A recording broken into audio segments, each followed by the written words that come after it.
Are you trying to decide between foster care adoption or private adoption, or are you just confused about the differences in the process? If so, today's conversation is going to be incredibly helpful for you. Today, I'm having a conversation with Jonathan, who is an adoption attorney in the state of Arizona. And while the information he shares with us is Arizona specific, if you live in another state, you're still going to find this incredibly valuable because he walks you through some of the most commonly asked questions as it relates to foster care adoption and private adoption. Before we dive into our conversation with Jonathan, let me take just a minute to introduce myself in case we haven't met yet. My name is Amanda Koval, and I am an adoption coach. I help hopeful adoptive families learn how to adopt and create and share their adoption profiles so that they can build the family of their dreams faster. If you haven't already done so, I sure would appreciate it if you would hit that subscribe button, ring the little bell so that you'll get notified each and every time we release a new video. Okay, so before we dive into our conversation with Jonathan, I just want to make our standard disclaimer that this does not create an attorney-client relationship. Obviously, it is just for informational purposes only. Now, let's welcome Jonathan to the show. Jonathan, thank you so much for being willing to join us today. Oh, it's my pleasure. Thank you. I would love if you could share just a little bit more about your background with our audience. Certainly. Well, I come from Ohio originally. I currently live in Arizona, where I practice primarily law concerning adoption, representing foster parents. My background in the law goes all the way back to 1986. When I got my license as an attorney in Ohio, moved to Florida, did a lot of mediations and collaborative kinds of discussions before relocating to Arizona.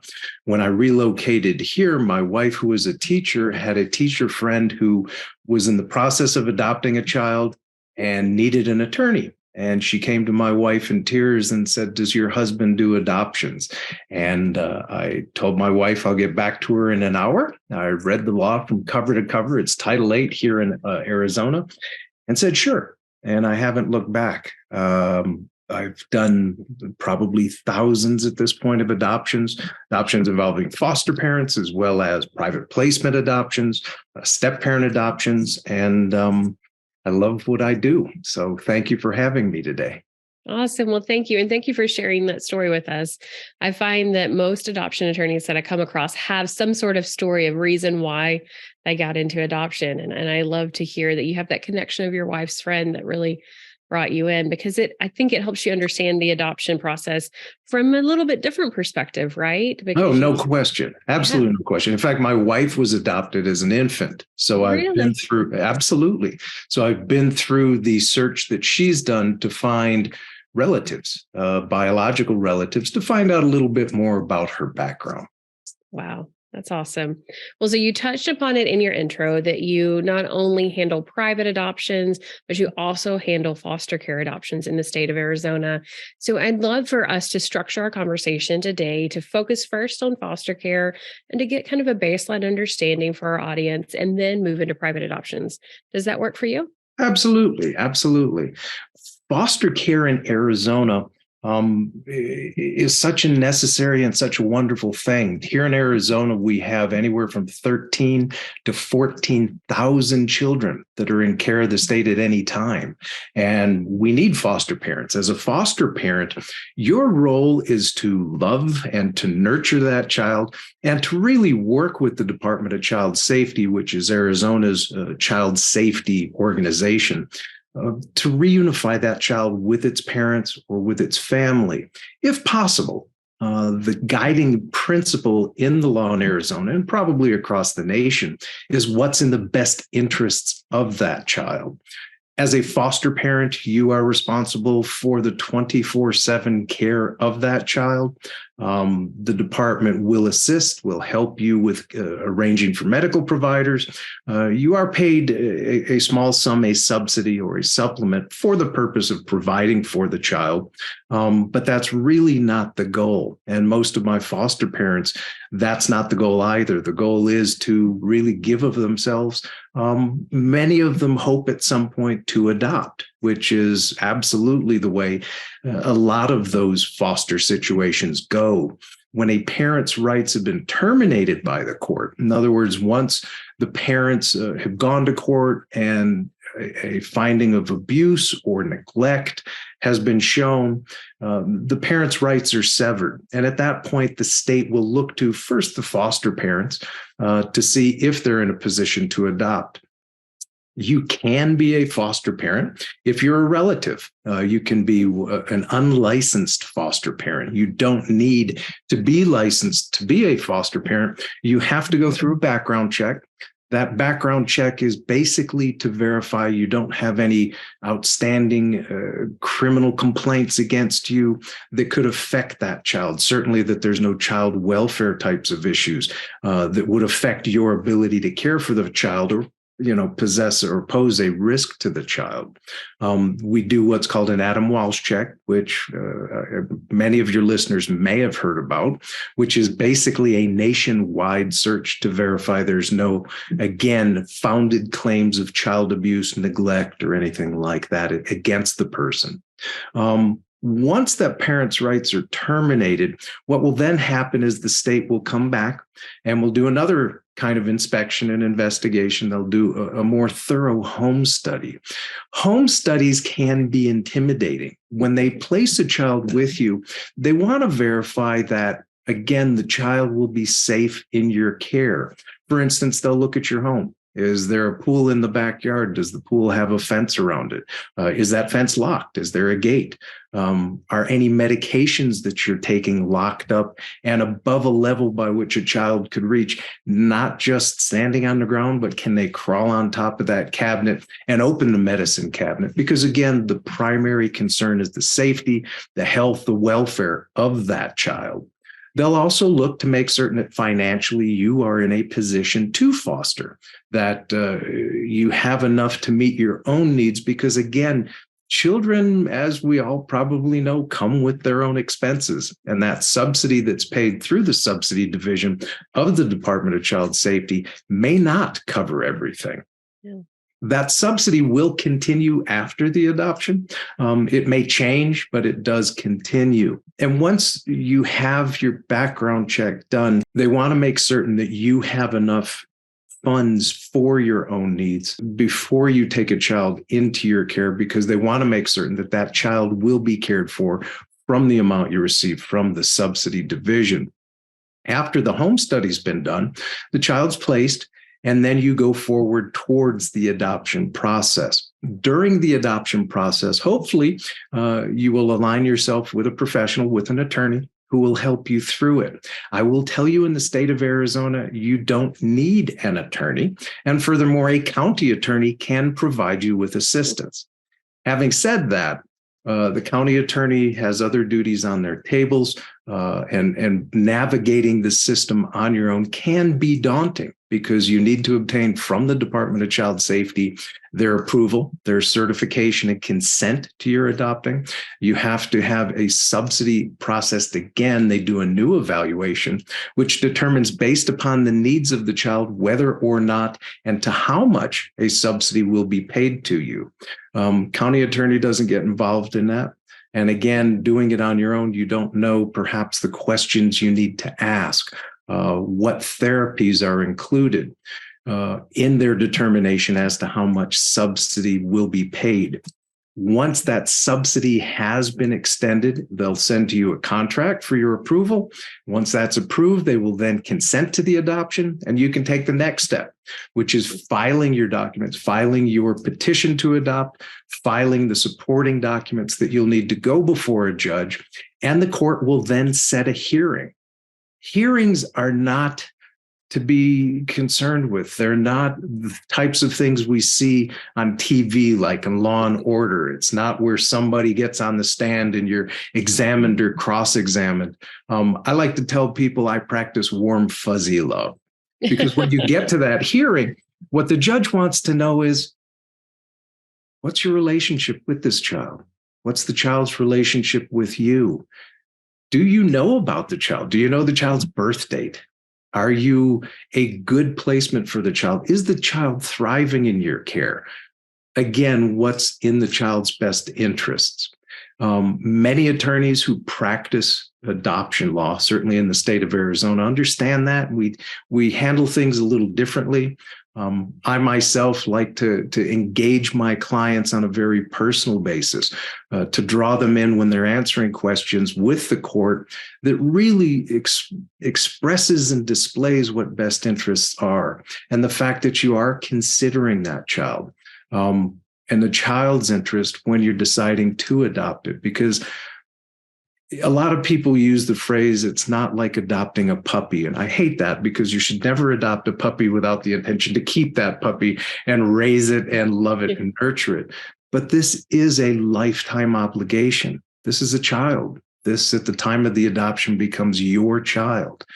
You may not have given birth to the child, but you've chosen that child. And hopefully that child's chosen you. And it really is a wonderful thing. So I'll ask questions such as, when I deal with a law enforcement officer or a former military, and I'm speaking to the prospective adoptive father, in the case of a woman and man adopting. And they'll come to court and they'll be perhaps in uniform. And I'll look at them and say, you're adopting a young girl. How old is she? And they'll tell me, and I'll say, so in another dozen years or so, she may come home and say, Daddy, I met a boy and we're going steady. And the father usually will swallow hard and say, yeah, that may happen. And at that point, I'll pull my hair around. I'll say, and what are you going to do when she says, Daddy, he has hair just like your attorney did? That's the reaction they have. They get red in the face. They start to breathe a little heavier. They don't know how to answer. And the reason I ask those questions is for that purpose, because then you get the answer from the heart. You get the spur of the moment type of thing that, the father may say, we'll deal with it, or that's not going to happen, or something of that nature. But it's that honest response that really shows the court that you do care about this child you're going to adopt, and you are concerned about the child's best interests. Once the adoption takes place, you'll receive a certified copy of the order of adoption. That is probably one of the most important documents. Here in Arizona, we refer to it as having a gold or a platinum staple. The reason for that is it's several pages. And if you take the staple out of a certified document, you actually void that certification. Most of us have taken staples out of documents and we've aligned the stapler back up and put it back in. However, it is still a voided certification. And the one agency that needs to see it, and they must train their personnel to know when you've done that, is the Social Security Administration. Because once you adopt a child, that child is your child in the eyes of the law, as well as emotionally. And that child is entitled to Social Security benefits through your account. So if you are elderly, if you find yourself being disabled such that you're receiving benefits, that adopted child is like any naturally born child and is entitled to those benefits. So it's very important that you do go to Social Security and register the adoption and link them to your account. And that's where that certified document comes in, because under the Social Security regulations, that is probably the necessary document. The other thing that you may consider doing here in Arizona, you actually have the option as to whether or not you want to amend the original birth certificate. Normally what happens is the birth certificate is amended to show the child's adoptive name in the event you're changing the child's name, which is actually part of the adoption process. There's no cost to change a child's name if you want to do that. But also to show your names as the adoptive parents. That document's important also because both of these together is proof of who you are. Mm-hmm. Under the law, if you don't have a power of attorney, you're not a legal guardian, or you haven't adopted a child, you don't have the right to pick the child up from school, to drop this child off at school, to get medical care for the child. So when you get that document, what I often do is I'll scan it on my phone. I have an application that scans documents into PDF documents, and I'll send that to my client so they'll have a PDF version of the order of adoption. because that can be sent to the doctor, to schools, to everyone who needs to know not only whether or not the child's name has been changed, but that you are now related to that child as the adoptive parent. The process should cost you nothing. State of Arizona has a subsidy for what we call non-recurring adoption expenses. Most of the attorneys who are practicing, I will tell you, I accept what the state pays through the subsidy division for adoptions. So there's no cost to you. The only potential cost could be that post-adoptive birth certificate, which is related to the charges of the birth state for the document. Again, here in Arizona, it's $30. So it's not a tremendous expense. Most attorneys will assist in getting those. I know, again, I do that as a part of what I do, simply because I believe it's so critical to have that. And you as an adoptive parent need to focus on the child.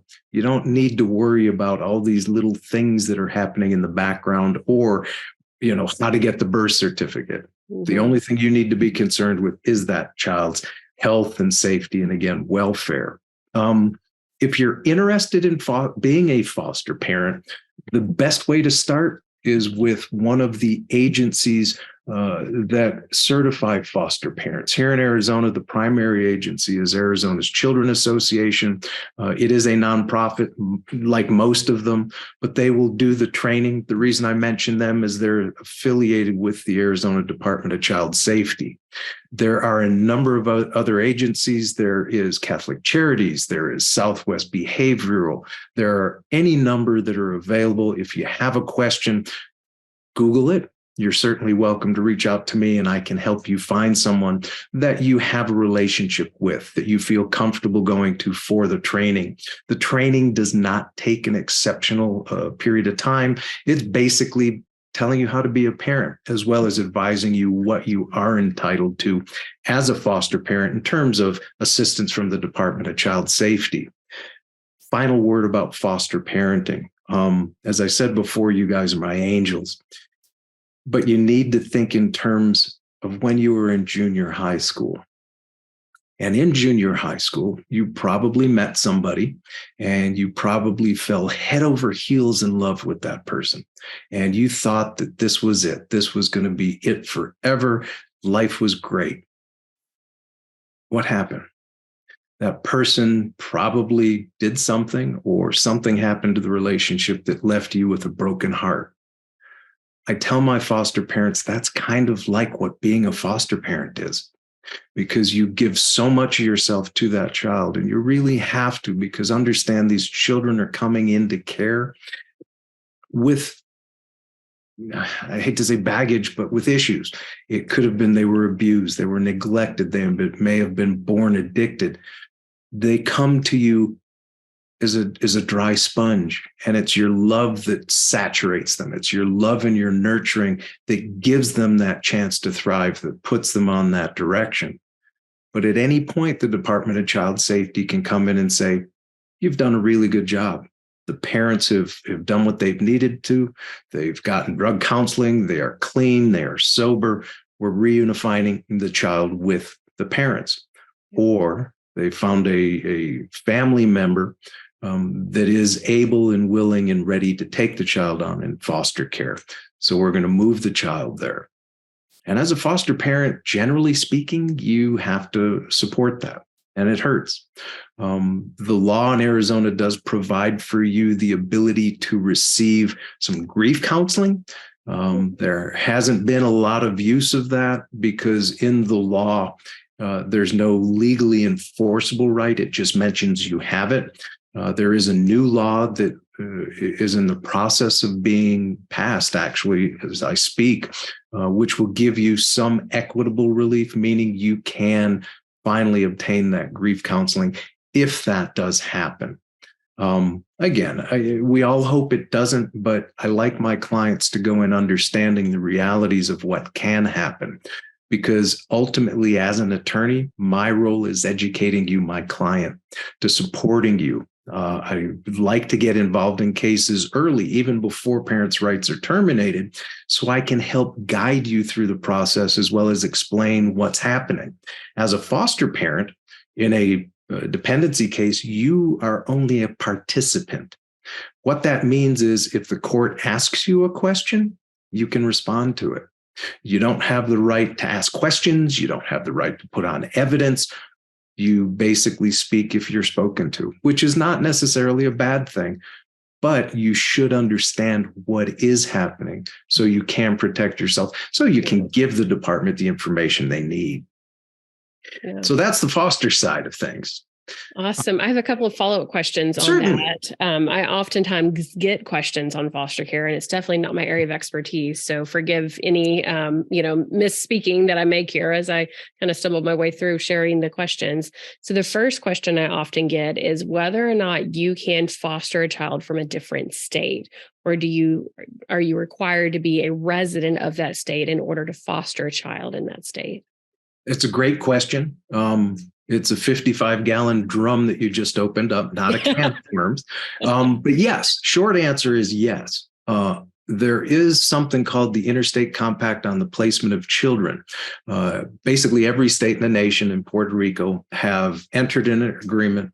I take that back, Virgin Islands. Puerto Rico is not yet signatory. Having said that, it's an agreement, it's a compact between states that provides for the transfer and the safe transfer and the timely transfer of children across state lines for foster care or adoption. Generally speaking, here in Arizona, for example, they will look for a family member to place the child with in another state. It can be someone who has a significant relationship with the child. So it could be that family friend that was Uncle Sam and Aunt Helen. That they will seek and see if they want to be placement. Because again, they want to place children in a comfortable setting, one they've got experience and familiarity with. So you can go through that process. The way the ICPC works in a very condensed fashion is the sending state is the state in which the child has come into services. So let's say here in Arizona, there are two parents that have fallen into a situation where they can't care for the child. The child has come into services. They've located an aunt in Texas. What they'll do, what Arizona will do, is reach out to Texas and say, we have a child, we'd like to place it with the aunt. At that point, there's a home study that's performed of the aunt in accordance with Texas law. Texas law differs from Arizona law. For example, in Texas, there's 5 different types of home studies that are done. Here, there's basically 2. But once that's approved, the state of Texas will respond to Arizona and say, okay, you can place this child with the aunt in Texas. The child is then placed with the aunt.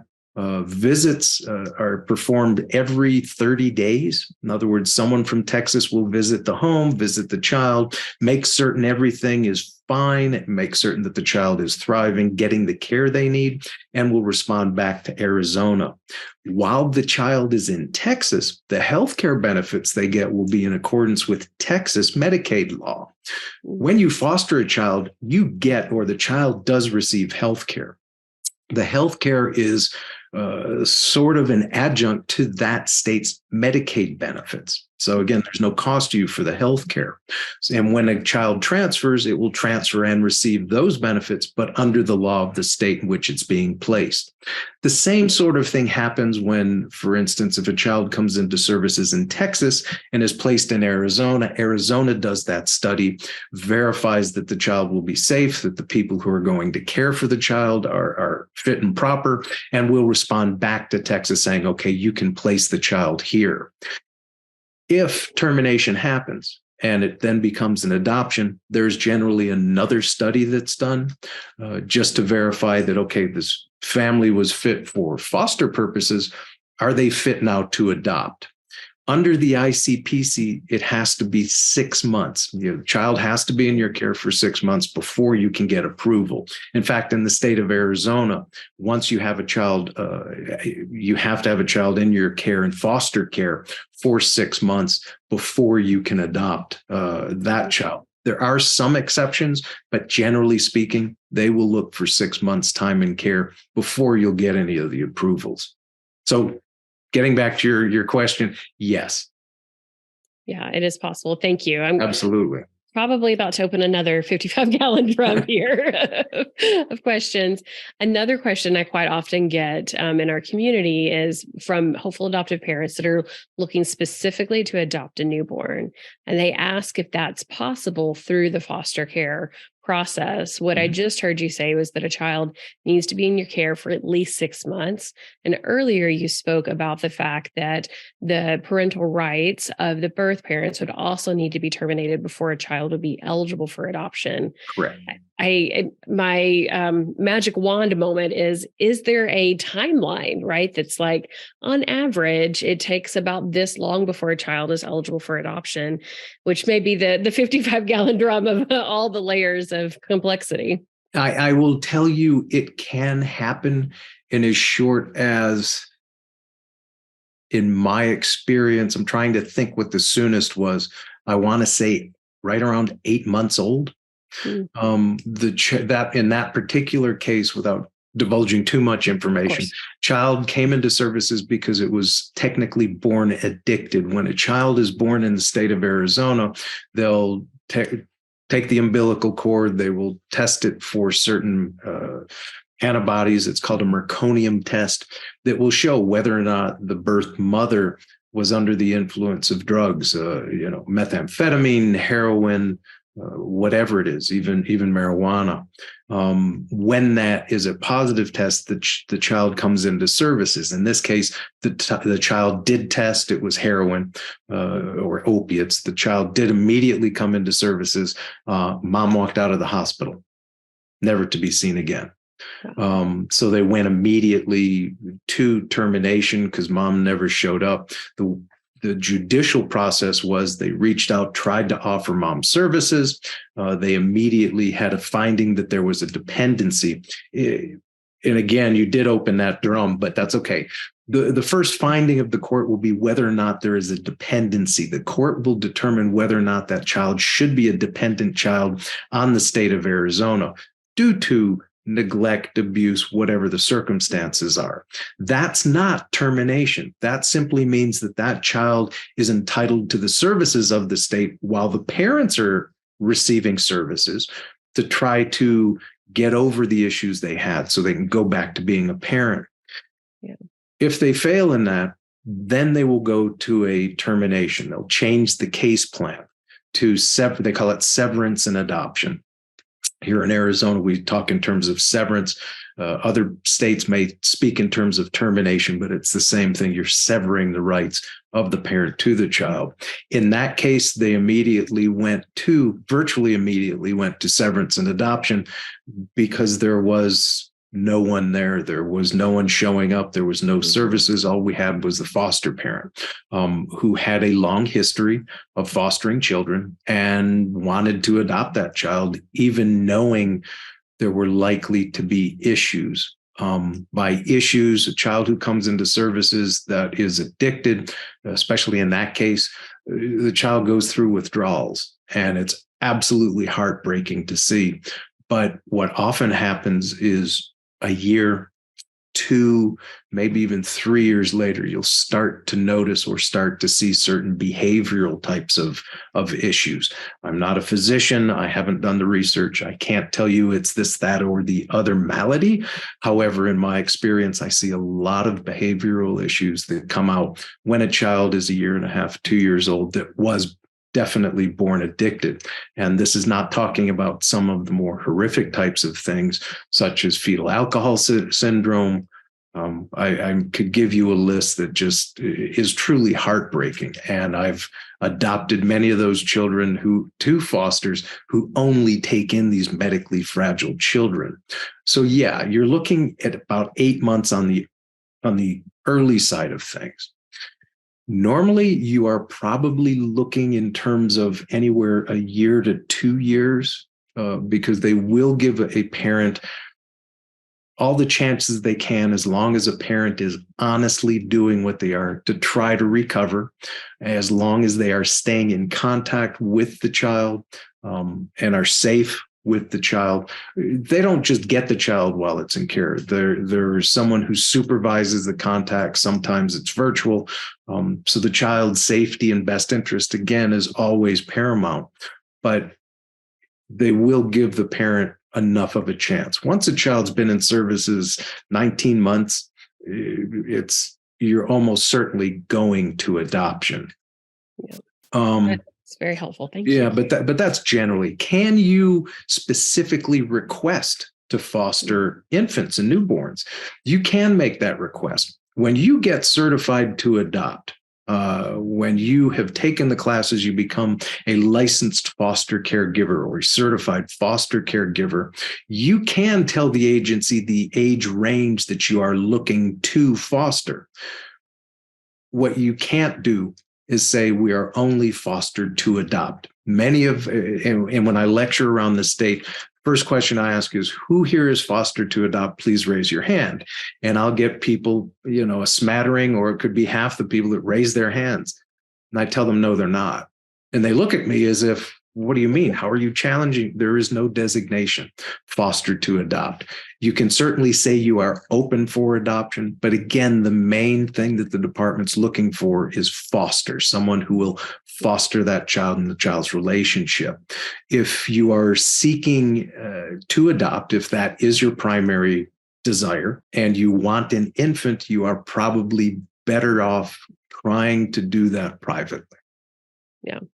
Thank you. That is super helpful. I get a lot of questions around just that idea, honestly, because, there's obviously a need, but then as you touched upon earlier, there's financial support, that kind of comes along with that. Sure. And when you adopt through the foster system, roughly speaking, it's around $600 a month per child. It is tax-free because it's paid to the child on your behalf. And it goes up a little bit from there. But that's in addition to the medical care. It's based on the needs of the child, how often you're taking the child to see therapies or receive treatments, or how much you are prevented from working because of the needs of the child. And it scales up from that point. Also, I should probably mention in Arizona, anyone who is under 18 can be adopted, and it can be adopted by anyone over 18.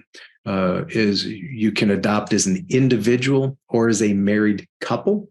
If a married couple, if one of a married couple wants to adopt, that a parent can adopt singly as well in our law.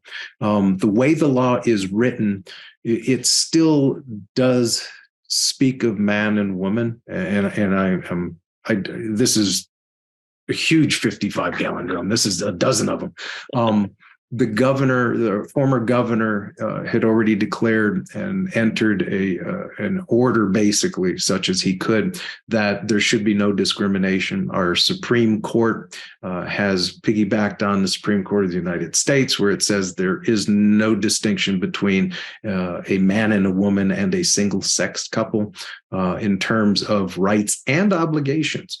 So we do have the ability for a single-sex couple to adopt in Arizona. I've done many of them. I did the first one in an extremely conservative county where the judge looked at me and said, "Counsel, tell me how I can do this when the law says man and woman." So I went through everything with him, and he smiled the entire time, and his smile got bigger. And he finally said, "Thank you very much. I have the authority based on the authorities you gave me." He was crossing T's and dotting I's. And that was a wonderful, wonderful adoption. So don't be concerned by that when it comes to foster care. Foster care has blinders. They don't look at who you are. They don't look at race, creed, color, orientation, anything. They're looking at you as a person. They are looking at you as your qualifications and ability to foster that child. So please do so. Yeah. Thank you. That is, again, super helpful to have that understanding. I'd love to take just a minute to shift our conversation to private adoption. And can you share a little bit more about the private adoption process in the state of Arizona? Absolutely. Absolutely. The private adoption process is really not that different from the adoption process in foster care.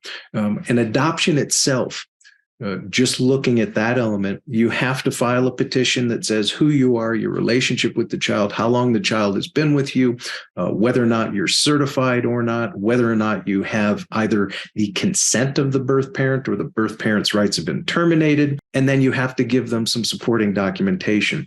It's the same in both scenarios. How you get there is really what's different. In Arizona, it can happen, to be honest, very easily. It can happen through an agency where you would go to one of the numerous agencies where they receive children, or they receive notification of a prospective birth, and they will introduce the prospective adoptive parent to the prospective birth parent, so that they can get an understanding of background history. Are there drug issues? Are there things that need to be known and considered? And then you would go ahead and enter into an agreement with that person to become the adoptive parent. In Arizona, like most states, there is a 72-hour waiting period. What that means is when a child is born, a birth parent, cannot consent to that child's adoption for at least 72 hours. Understand this also goes this also applies to situations where you have a gestational carrier, or where you have, we don't have surrogates in Arizona by law. They are not allowed by law. Doesn't mean they don't happen, but there's still that 72-hour period within which they can say, I am not giving this child up for adoption. The state favors the birth mother. That is the one person that's certain in this whole thing. We know who mom is because mom carried and delivered. We may not know who dad is. And the law does provide for those situations where birth mother doesn't exactly know who the father is. Even in a private adoption, notice has to be given, notice has to be published that a child is being offered for adoption by its mother. You have a certain period of time within which to respond if you believe you're the birth father, to challenge that, to have paternity determined. By law, you would take a paternity test, and you have to file in the court for paternity to assume responsibility. If you don't do those things, then your consent is not necessary by law. But you can go to an agency for that. Oftentimes, I have clients where they know somebody or somebody's daughter who has become pregnant, and they don't want to terminate, but they do want to provide that child for adoption. And that can be arranged between the two people. It can be arranged through an attorney. Or again, it can be arranged through one of the agencies for adoption. Oftentimes, a parent or a child of a parent who is pregnant will try to advertise for adoption. I know this is one of the questions you had asked. You can't advertise in the paper, but you can put it on social media. I see it where someone will say there is a child that is going to be born that, is going to be adopted. Oftentimes, religious organizations within the walls of that organization will spread the word and say, there is a parent who is going to be, delivering a child. We'd like it to remain within us. If anyone would like to step up for the purpose of adopting the child or is interested, that can be developed and can become an adoption. Because ultimately, when you go to court on the adoption, the judge will look at the facts and determine, is it in the child's best interest? The main concern of the courts and around the country is we don't want a situation where it's nothing more than child trafficking. Yeah. And that's where the ICPC came in. That's where international compacts come in, because we don't want a situation where someone says, oh, certainly I'll adopt, with the intention being somewhat nefarious. Right. Yeah, that is super helpful. So you touched on a lot there that I'll unpack for the audience. So when it comes to the different types of adoption, you can definitely use an agency. Yes. You can also self-match, right, through a connection. Absolutely. Okay. Yeah. Some people call that independent matching. Some people call it self-matching. Some people call it private adoption. Either way, the Right. intention is that you are connecting with someone through your network or through some other means, and they have an intention to place a child for adoption. You have an intention to adopt a child. Yeah. In fact, I see more self-matching in the private scenario than most of the others. Yeah. That is good to hear. It's definitely something that's becoming much more popular within our community. And I get tons and tons of questions about all the time. And the primary question is, how do you do it? And so I think resources like this are really great Sure. to teach people the foundations of it. Sure. And in those cases, oftentimes you will find the birth parent having some continuing involvement with the child. And if I can sidestep and talk about that for a moment. Yeah, for sure. In both of the situations, foster adoptions as well as private adoptions, again, birth parents have the right to be involved. In foster situations, oftentimes a parent will consent, but they will want what's called a communication agreement. And we have a provision in our law whereby the parties can agree and set the terms of that contact. How is the mother or the father, the birth parent, to have contact? Is it only to be the receiver? In other words, the adoptive parent will send a picture. Usually it's a school picture without a school designation or any other identifying information. They may send letters. They may exchange letters. They may have virtual visits. They may have telephone visits. You can agree to whatever that looks like. The adoptive parent under the law retains the ability to say, this is no longer in the child's best interest. And they can basically terminate that agreement on that basis. There doesn't need to be a judicial finding that there has been a termination or it's no longer in the child's best interest. The onus then goes to the birth parent to say, no, I disagree with this. And then they would initiate an action to say, no, it's not in the child's best interest, to terminate the agreement. Oftentimes they terminate simply because of inconsistency. If a parent is not consistent in that child's life, it can be very damaging to the child because children know when they're adopted. You may adopt an infant, that child is going to know it was adopted. It may not be today, it may not be when they're 5 or 6, but by the time they're 8, 9, or 10, they will know they've been adopted. And I encourage certainly my foster parents, as well as my parents who privately adopt, to be very open, to be very honest, and to normalize the process from the beginning. Yeah. It's not a big deal. It shouldn't be a big deal because if you don't, and this is a lesson I actually learned from my wife, when that child learns and they're 9, 10, 11, or 12, they will look at you and say, you lied to me.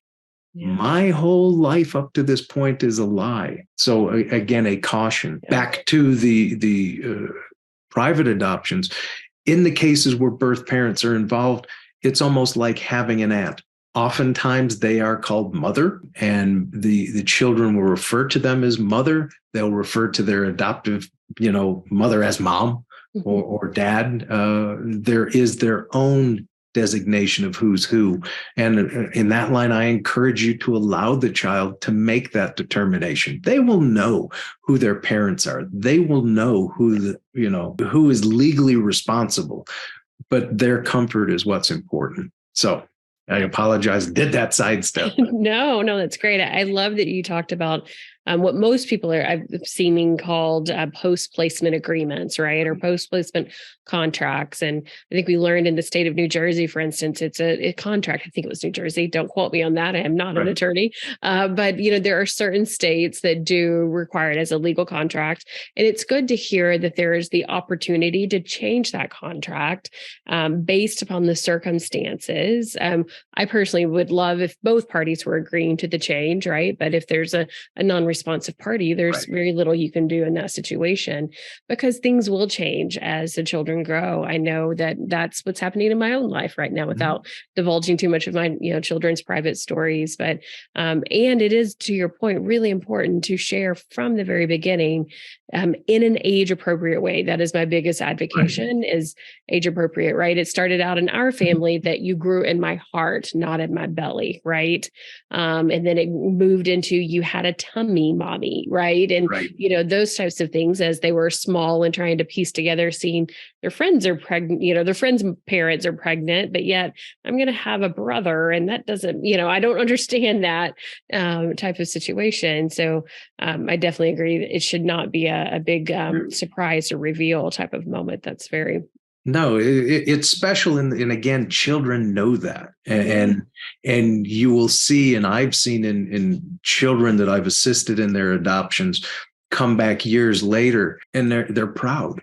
We're adopting a baby brother, and they're so proud to be part of that process. War stories could go on forever. I have a client that always fostered medically fragile and behavioral children that had significant behavioral needs, and the children they adopted 8, have now aged to the point where they're going to reopen their license, and the children they've adopted are so excited because they're going to get to help. Oh. And, that's the way it's supposed to be. I've got chills. That is amazing. So as we talked about private adoption there, you talked about the different types of adoption. You talked about the general process being similar to that of foster, that you need to be, kind of approved through a home study process. And then you're going to get connected with an expectant parent, either through your agency or through your own network. Right. You also touched a bit upon advertising and saying that advertising such as the paper wouldn't be allowed. I'm assuming that that's because that's a paid medium. That is correct. To advertise, Correct. but that sharing it with your social network would be allowed, that your intention to adoption. And that would be because that's an unpaid medium, because you're not paying Facebook to place it on, your intention to adopt there. Right. Okay, perfect. And then moving on into kind of the practical elements of, again, the steps of what happens from that in the process, you touched upon the fact that there's a 72-hour period after birth before the rights can be terminated. Right. Or consent can be given. Thank you. Consent can be given. Thank you. Right. Each state has language that's slightly different. Right. And then at that point, earlier on, I believe you had touched upon the fact that basically there's a 6-month period that you must be a parent. Does that mean the finalization window? So you're parenting for 6 months before the adoption's actually finalized? The reason for the pause is, again, because every scenario is different. Let me back up a little bit. And specifically with regard to private adoptions, when you have a private adoption, and let's say someone is going to have a child, you're going to adopt the child, they go ahead and consent to your adopting the child. At that point, you would also want to get a power of attorney, which allows you to have physical custody of the child.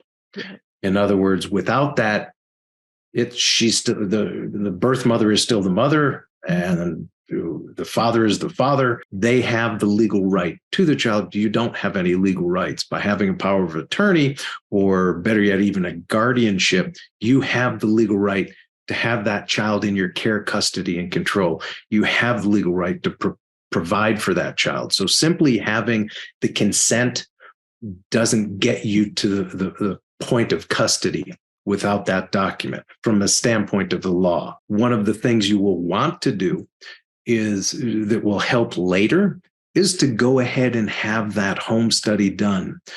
The reason I say that, it's not a legal requirement, but when you go to court under the law, under 8106, 8112, Arizona statute, Title 8, Section 112, is where certification comes in and where the home study requirement comes in. If you don't have a home study, you need to have a child in your possession for 6 months before you can go forward. Having that home study will enable you to adopt sooner. than that. And that home study is a little more extensive. I spoke before about a home study talking about finances and such. This one goes into a lot more depth. It will go into your personal backgrounds, how your childhood, what happened in your childhood. Do you have siblings? Do you have parents? Were there any divorces in your family? Do you have any health issues? How is your health? What are your finances? How much do you make? How much do you spend? What's left over? What are your religious beliefs, if any? It's very detailed. Some people say it's onerous. Some people say it's intrusive. When they tell me that, I say, yes, but there's no limit to how intrusive someone should be when we're talking about the best interest of a child. So let's move on. Let's let them intrude because it's for a purpose. And that document will be filed with the court. Right. When it's filed in an adoption, it's sealed. That record is sealed. No one gets to see it without court order. But once you have that, and let's say you have your fingerprint card that's issued by the state that says you have no crimes against you, you don't have any child welfare issues, you are then in a position that you can go forward with that adoption. And that can happen in less than 6 months. Okay. So that's an important distinction. Yeah. Without that, you're generally looking at 6 months and you're still going to have some hoops and hurdles to go through. Practically speaking, depending on court calendars, you may have 6 months anyway, which is part of the other issue. I know in some counties, the judges, well, primarily one county, the judge actually gives me 1 day a month that I can put as many on as I want. I have certain times, only because I do a fair number in that county, in Mojave County. So I know third Wednesday and probably third Thursday in 2 different courts, I'm going to have days and times. But just the numbers and the numbers of children, and then again, the court's own calendar may prevent anything before 6, 7, or even 9 months. Yeah. That is good. And I think you hit on the most important part that we have not even touched on throughout this entire conversation, which is why you need to have an adoption attorney. Right. That is why the specialty exists. And it is truly a specialty, just because you showed that just as we were talking here, when you just are like, oh, this is the statute and this is, the particular section. And it's someone who understands the law in and out to that degree is really important to have by your side, because this is a really difficult process to navigate on your own. It can be daunting. And again, you should be loving and nurturing a child. That's right. You let somebody else take care of it. It's like when you go to a restaurant, you don't go into the kitchen, although I'd like to because I like to cook, but you don't go into the kitchen to make your meal. You let someone else do it so you can relax and enjoy. That's the way I look at things. You should be enjoying, I don't say relaxing, especially if you're adopting an infant, a newborn, because there's relaxation, but it's that much. But you should be focusing on that. Let somebody else do it. Somebody who will guide you when there is a bump in the road, somebody who knows how to manage that. It's like if you're fostering and the parents' rights are terminated, they have 15 days after the termination, and that's after the judge signs the order terminating their rights, to file an appeal, because a parent has a constitutional right to parent their children. When you're deprived of a constitutional right, you have an automatic right of appeal. And that happens a lot, even in cases where parents have issues that clearly say they can't parent children, they still have that right to appeal. And that can delay a case a year. When those happen, again, I tell my clients, let me worry about the legal issues. Let me worry about what's happening there. Focus on the child. I'll let you know what you need to know. It's important that you have that kind of relationship with your chosen professional to help guide you through this, which is when I was talking about county attorneys, I certainly don't mean to be disparaging. And in a lot of cases, they're straightforward and there's no issue. But you want somebody who is looking out for your best interests as well, making certain that you have what you need, making certain that things are in place. So when you get to the point that you're walking into the courtroom, everything's done. You know what to expect. It's a formality. Sure, I'm going to pick on you because I like to do that. I'm going to make you cry because it's an emotional time. Don't worry, I'm going to cry too. I'm going to, it's like now I always wear my heart cufflinks when I go to adoptions. It needs to be celebrated. And again, we make certain that you have that experience and not the one that's fraught with problems. Yeah. And that's really important. Honestly, I've recently created a guide to help hopeful adoptive families through conversations like this, honestly, because I get a wonderful, introduction to you all and get to meet you and learn a little bit more about you. And having that vetted partner guide is really important because I learned that the hard way in my own adoptions. Mm-hmm. I didn't have partners that I felt like I could ask the tough questions to. And that resulted in me often being silent, even though my gut was saying, ask this question, but because I was afraid to ask the question. And there's the silly question is the one you don't ask. That's right. When I talk to my clients for the very first time, when they call in the office and I'm getting information, what I tell them is my assistant, Robin, and I like to be bothered by our clients. We get lonely when you don't bother us. So please take advantage of that. I need to know what's going on. If you're fostering, if it's an issue of the health or the welfare of the child, absolutely call your case manager, but follow up with a call to me because I'm going to tell you what's going on. I'm going to walk you through it. And I can only do that if I know what's happening. Yeah. So it's important that you do. Be that bother, be that client that I say, what, you're calling again? I want you to be that client. Yeah, that's really important. Well, thank you. And as we wrap up our conversation today, I would love to know if you just have any parting thoughts that you'd like to share with the agency, whether it be foster care or private adoption, or adoption in general. Relish the moment. Try not to worry about the legal mechanism. Let somebody guide you. And thank you. Thank you for giving a child born, yet to be born, in the system or not, that forever family where they're going to thrive. They're going to thrive because you're there to give them that love and encouragement and nurturing. So thank you for that. Awesome. Well, thank you for your time today. We really appreciate it. My pleasure. And we'll be sure to link to Jonathan in our show notes. So you'll be able to just, wherever you're watching or listening, scroll down and be able to find his contact information on his website. And Jonathan, thank you again for everything you do for all of the kiddos in the state of Arizona and for being such a great resource for our community. We really appreciate you. My pleasure. Thank you very much. I trust that you found so much value in that conversation with Jonathan. Not only was he amazing at explaining things kind of step by step and in a detailed process, but he's obviously a wealth of information that really cares about his clients. So if you're looking for a partner, make sure you check out the show notes and find Jonathan's contact information. And if you're looking for more information on that adoption partner guide, then please reach out to me via the link in the show notes where you can get access to the guide today. Remember, friend, anything's possible with the right plan and support, and I'm here with you every step of the way. I'll see you soon.